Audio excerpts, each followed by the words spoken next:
क्या है वक्फ बोर्ड? वक्फ बोर्ड के पास कितनी शक्तियां हैं? इस रिपोर्ट में हम वक्फ बोर्ड को लेकर क्यों हो रहा है विवाद, ये आपको बताएंगे।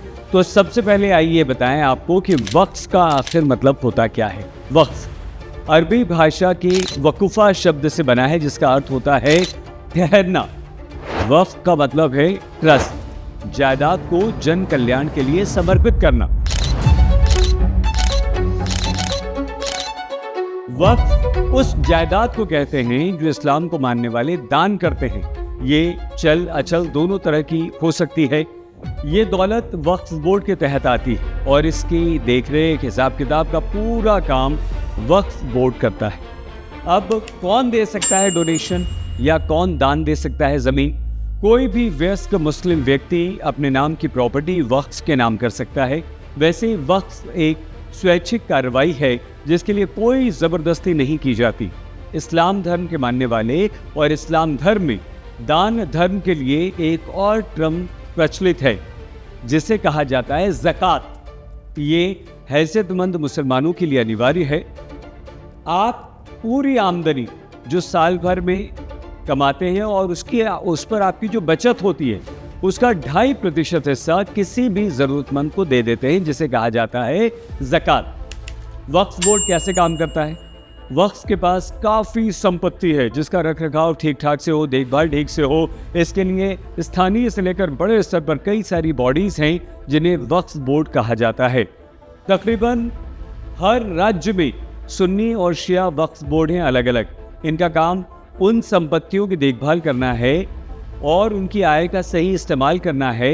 इस संपत्ति से गरीब और ज़रूरतमंदों की मदद करना है, मस्जिद या अन्य धार्मिक संस्थानों को बनाना है, शिक्षा की व्यवस्था करना है, अन्य धर्म के कार्यों के लिए पैसे देने संबंधी चीज़ें वक्फ में शामिल हैं। सेंटर ने वक्फ बोर्डों के साथ साथ तालमेल के लिए सेंट्रल वक्फ काउंसिल बनाया हुआ है। मिनिस्ट्री ऑफ माइनॉरिटी अफेयर्स के तहत आने वाली सेंट्रल वक्फ काउंसिल की वेबसाइट पर बताया गया है कि हमारे देश में फिलहाल कुल 32 वक्फ बोर्ड काम कर रहे हैं। और आइए अब हम आपको बताते हैं कि क्या है वक्फ कानून। वर्ष 1954 में नेहरू सरकार के समय वक्फ अधिनियम पारित किया गया, जिसके बाद इसका सेंट्रलाइजेशन हुआ। वक्फ एक्ट 1954 वक्फ की संपत्ति के रख रखाव का काम करता है और इसके बाद से इसमें कई बार संशोधन होता रहा है। वक्फ बोर्ड में कौन कौन शामिल हो सकते हैं? वक्फ बोर्ड में सर्वे कमिश्नर होता है जो संपत्तियों का लेखा जोखा रखता है। इसके अलावा वक्फ बोर्ड में मुस्लिम विधायक, मुस्लिम सांसद, मुस्लिम IAS अधिकारी, मुस्लिम टाउन प्लानर्स, मुस्लिम अधिवक्ता, मुस्लिम बुद्धिजीवी और समाज में अच्छी हैसियत रखने वाले या समाज में जिनका योगदान है वो लोग शामिल होते हैं।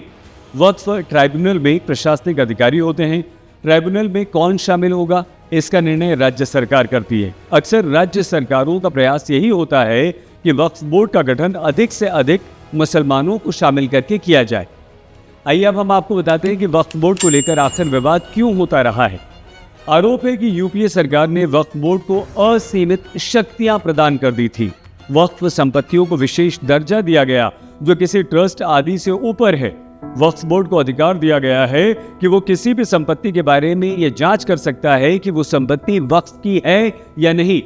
अगर बोर्ड किसी संपत्ति को अपना कहते हुए ये दावा कर दे तो उसके उलट उसे सिद्ध करना काफी मुश्किल हो सकता है। वक्फ एक्ट का सेक्शन 85 ये कहता है कि इसके निर्णय को हाई कोर्ट या सुप्रीम कोर्ट में भी आप चुनौती नहीं दे सकते। कौन सी चीज सबसे अधिक विवादित है वक्फ बोर्ड में?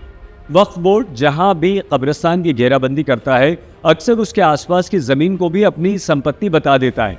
कानून ये जरूर कहता है कि प्राइवेट प्रॉपर्टी पर वक्फ अपना दावा नहीं कर सकता, लेकिन ये तय करना काफी मुश्किल रहता है कि कोई संपत्ति निजी है या नहीं। जमीन के पक्के कागज ना होने पर किसी दूसरे की प्रॉपर्टी या जमीन को वक्फ ले लेता है, जबकि वक्फ को अपनी बात सिद्ध करने के लिए किसी तरह का कोई कागज और कोई प्रमाण नहीं देना होता है। अब वक्फ बोर्ड के पास कितनी संपत्ति है हमारे देश में?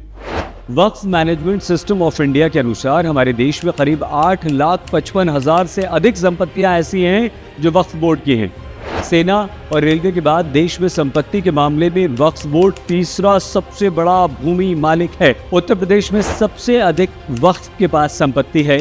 उत्तर प्रदेश में सुन्नी वक्फ बोर्ड के पास कुल 2,10,239 संपत्तियां हैं, जबकि शिया बोर्ड के पास 15,380 संपत्तियां हैं। हर वर्ष हजारों व्यक्तियों द्वारा लोगों द्वारा वक्फ बोर्ड को अपनी संपत्ति दी जाती है और जिससे वक्फ बोर्ड की संपत्ति या दौलत में बढ़ोतरी होती जाती है। अब क्या करने जा रही है सरकार? केंद्र ने वक्फ बोर्ड के असीमित अधिकारों को सीमित करने के लिए एक प्रस्ताव दिया। इसमें वक्फ की संपत्ति का वेरिफिकेशन अनिवार्य होगा। ऐसा ही वेरिफिकेशन उन संपत्तियों के लिए भी होगा जिन पर निजी प्रॉपर्टी होने का शक है और वर्षों से वहां रहते आ रहे लोगों ने उस पर अपना दावा किया है। तो ये है वक्फ बोर्ड, इसकी शक्तियां, वक्फ बोर्ड की दौलत, और अब वक्फ बोर्ड की शक्तियां केंद्र सरकार कम करने का प्रयास कर रही है।